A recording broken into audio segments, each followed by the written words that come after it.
surprised that none of you really started to get at the roots of poverty.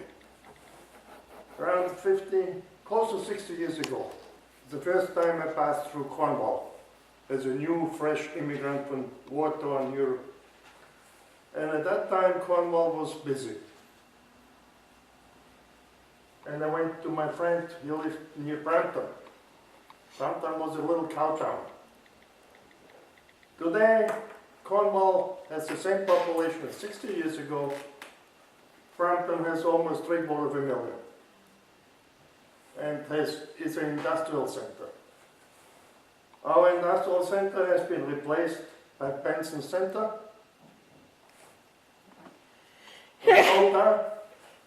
The banks and service station and garages on corners have been replaced by Tim Hortons. They pay less than minimum wage in a lot of instances. So the young people grow up. What's in there for them in Cornwall or in that area? We go in the world and praise, oh, Canada is rich and whereas they're one of the richest countries in the world. The productivity of Canada is one of the lowest in the G20, never mind 7. And how do we get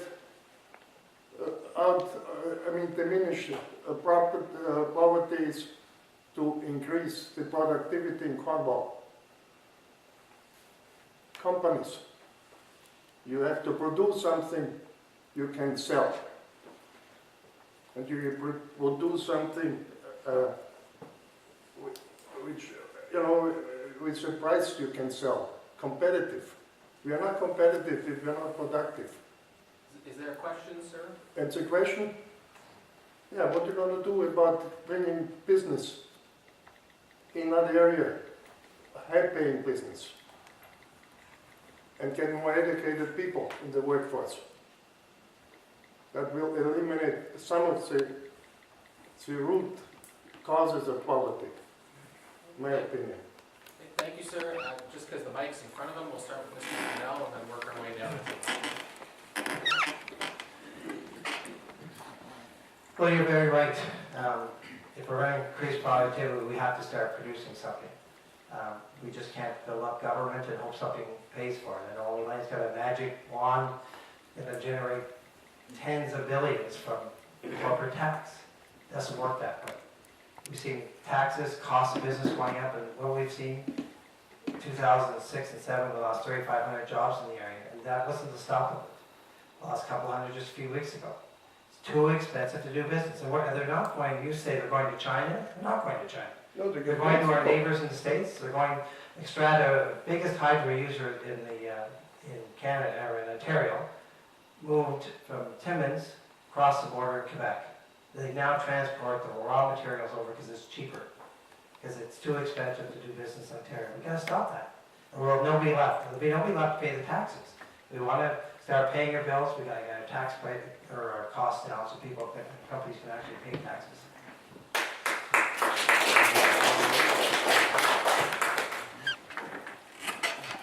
So thank you for your question.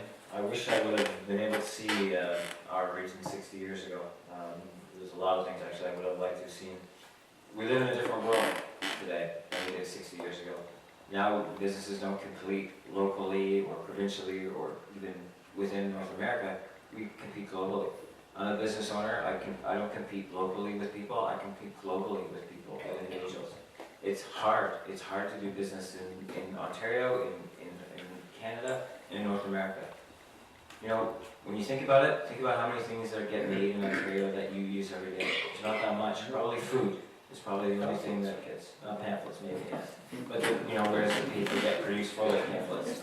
I'm running out of time, but what I would do, I would try to encourage 10 new businesses to come to our area, between 20 and 30 people, companies that are paying good paying jobs and in different sectors, and show them the land we have available and the amenities that we have available in our area, because we are growing as an area. Thank you.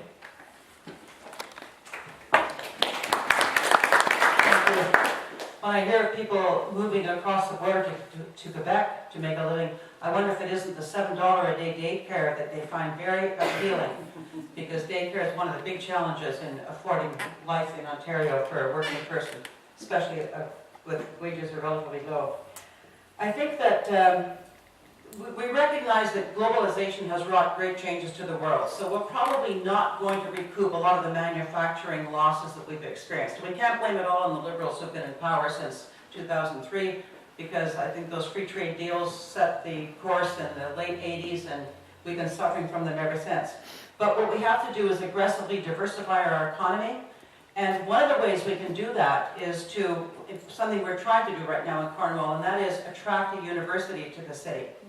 Because if you want to diversify and get an educated workforce, you can't strap them with the huge expenses it is to travel and live somewhere else to get your education. So we're trying to bring the educational opportunities closer to home, and I think that's going to be a big plus. Encourage tourism, there are all sorts of things. Thank you.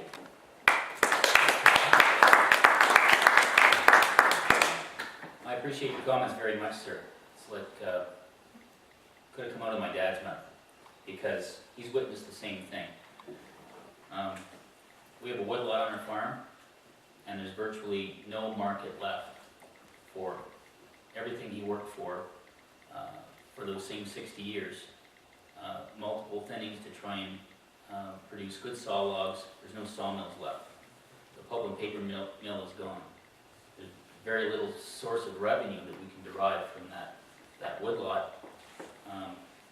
In terms of our productivity globally, I do export specialty beans to Japan, and that's so essential to bring in foreign currency and have it circulating in our economy.